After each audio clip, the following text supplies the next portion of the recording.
यहाँहरु सम्पूर्णमा नमस्कार।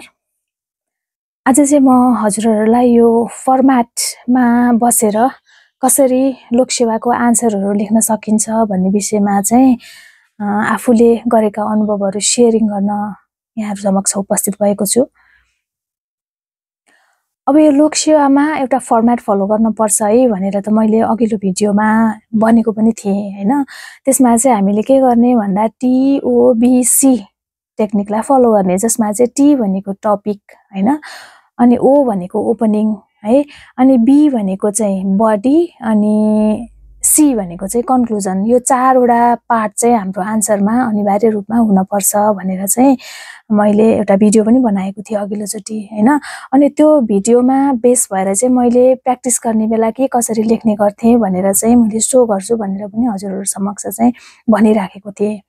त्यसैको लागि चाहिँ मैले आफ्नो एउटा आन्सर लेखेको कपी हैन यहाँहरुलाई चाहिँ शेयर गरेर चाहिँ आफूले कसरी लेख्थे र हजुरहरुले पनि त्यसलाई फलो गर्दाखेरि सजिलो हुन्छ भन्ने तरिकाले चाहिँ आफ्नो अनुभव सहितको शेयरिङ गर्न चाहिँ यहाँहरु समक्ष उपस्थित भएको छु।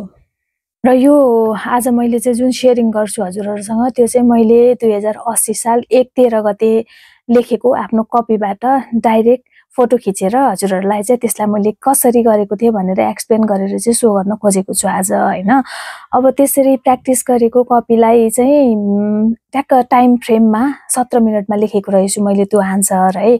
अनि त्यो चाहिँ आन्सर कुन चुज गरे त मैले भन्दाखेरि चाहिँ यो सम्पत्ति शुद्धिकरणको विषय, किनभने यो चाहिँ सबैलाई हैन, खरिदार, नासु, अधिकृत अथवा बैंकिङहरु सबैतिर छ, सबैलाई तयारी गरिराख्नेलाई सहयोग पनि पुग्छ हैन।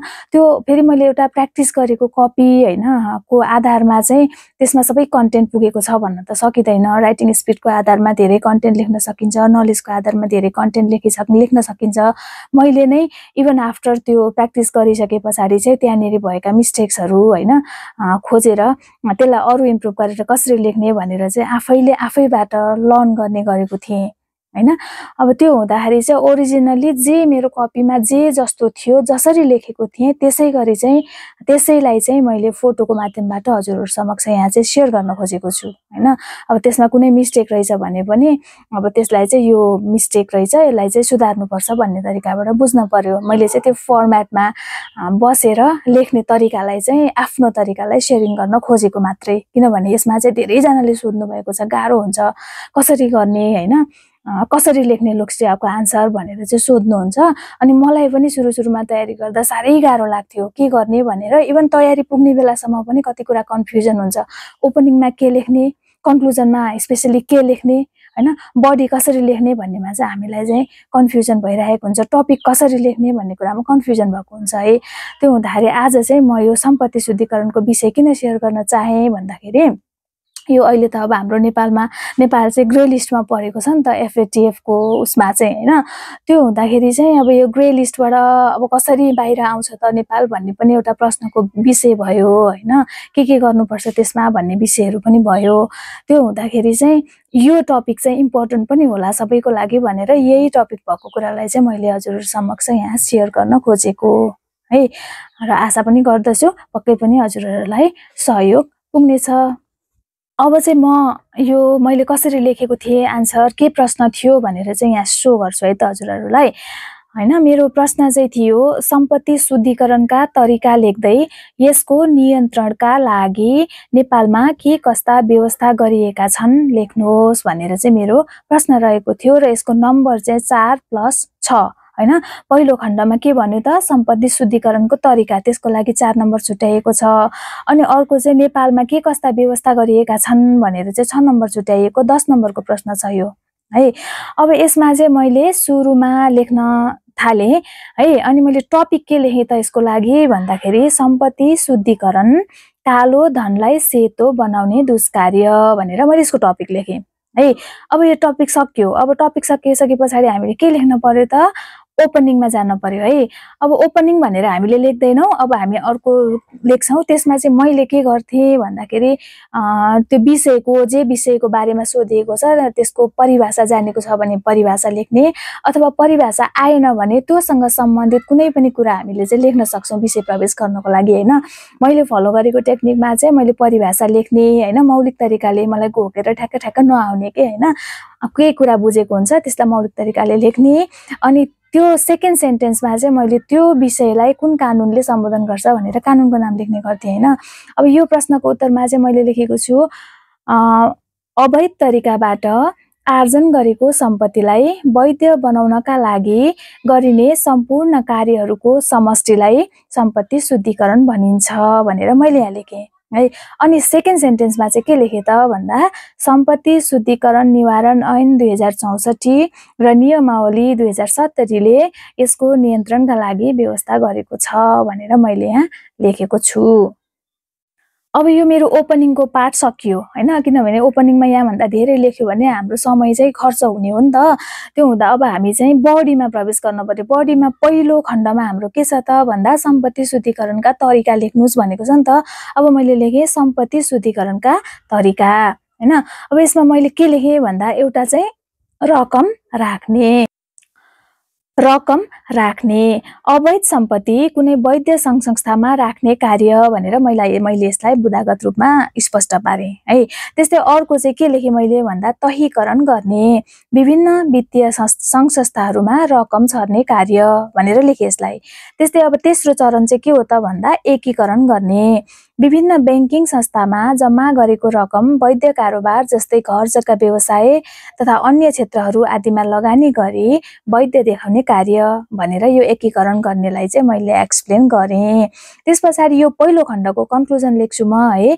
यसरी विभिन्न तरिका प्रयोग गरी सम्पत्ति शुद्धिकरण गरी राष्ट्रलाई कालो सूचीमा पुर्याउन कारोबारीहरू उद्धत रहने कार्य अथवा अपराध अथवा सङ्गठित अपराध सम्पत्ति शुद्धिकरण हो भनेर चाहिँ मैले यो पहिलो खण्डलाई चाहिँ इन्डिङ गरेँ। यो अब 4 नम्बरको लागि यो जुन तरिका मात्रै छ नि अलिकति अपर्याप्त पनि होला है। यो चाहिँ अब मैले प्र्याक्टिसमा गरेको जति लेखेको थिएँ त्यसैलाई हुबहु ल्याएर यता देखाउन खोजेको हुँदाखेरि चाहिँ मैले यसरी लेखेको छु हैन। यसमा अलिकति बढाउनु पर्छ जस्तो चाहिँ मलाई आफैलाई पनि लाग्छ। अब चाहिँ म प्रश्नको दोस्रो खण्डमा प्रवेश गरेँ है त। दोस्रो खण्डमा चाहिँ के छ त भन्दा सम्पत्ति शुद्धिकरण नियन्त्रणका लागि नेपालमा गरिएका प्रयास देहाय बमोजिम छन् भनेर मैले लेखेँ। अब सर्वप्रथम त मैले के लेखेँ भन्दा कानुनी व्यवस्था, सम्पत्ति शुद्धिकरण निवारण ऐन 2064 र नियमावली 2070 एउटा हैन। त्यस्तै सङ्गठित अपराध निवारण ऐन 2070 हैन। त्यस्तै गरी सम्पत्ति शुद्धिकरण र आतंकवादमा वित्तीय लगानी नियन्त्रण निर्देशिका 2073 है। त्यस्तै सम्पत्ति शुद्धिकरण र आतंकवादमा वित्तीय लगानी निवारण रणनीति 2076 81 हैन। त्यस्तै भ्रष्टाचार निवारण ऐन 2059 आदि भनेर चाहिँ मैले यो कानुनी व्यवस्थालाई यति लेखेँ, किनभने यहाँभन्दा धेरै लेख्न खोज्दाखेरि टाइम बााउन्ड हुनुपर्ने हुँदा मलाई गाह्रो हुन्छ, मेरो राइटिङ स्पिडले पुग्दैन हैन। अब हजुरहरूको राइटिङ स्पिड छ भने अझै धेरै लेख्न पनि सक्नुहुन्छ। अब यति मात्रै लेखेर त पुग्दैन नि त, फेरि हामीले संस्थागत व्यवस्था अन्तर्राष्ट्रिय स्तरमा के छ ती पनि लेख्नुपर्छ। अब मैले संस्थागत व्यवस्थामा चाहिँ के लेखेँ त भन्दा संस्थागत व्यवस्थामा चाहिँ के लेखेँ त भन्दा अर्थ मन्त्रालयमा सम्पत्ति शुद्धिकरण विरुद्ध कार्य गर्नको लागि बनेको समन्वय समिति, त्यस्तै राष्ट्र ब्याङ्कको गभर्नरको अध्यक्षतामा बनेको कार्यान्वयन समिति, त्यस्तै नेपाल राष्ट्र ब्याङ्कमा वित्तीय जानकारी इकाइ, त्यस्तै गरी अख्तियार दुरुपयोग अनुसन्धान आयोग, त्यस्तै सम्पत्ति शुद्धिकरण अनुसन्धान विभाग आदि भनेर मैले चाहिँ नेपालमा भएका संस्थागत व्यवस्थाहरू लेखेँ।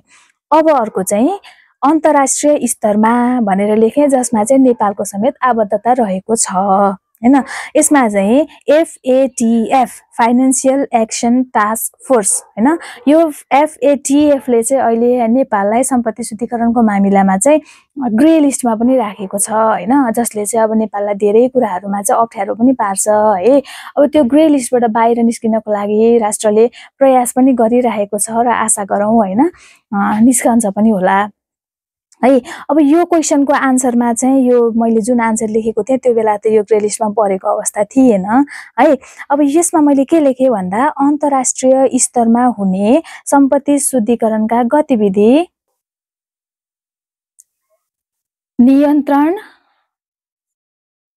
निगरानी र नियन्त्रणका लागि 40 वटा कार्यक्रम अथवा क्षेत्रहरू तय गरिएका छन् र 9 वटा विशेष क्षेत्रहरू पनि तय गरिएका छन्।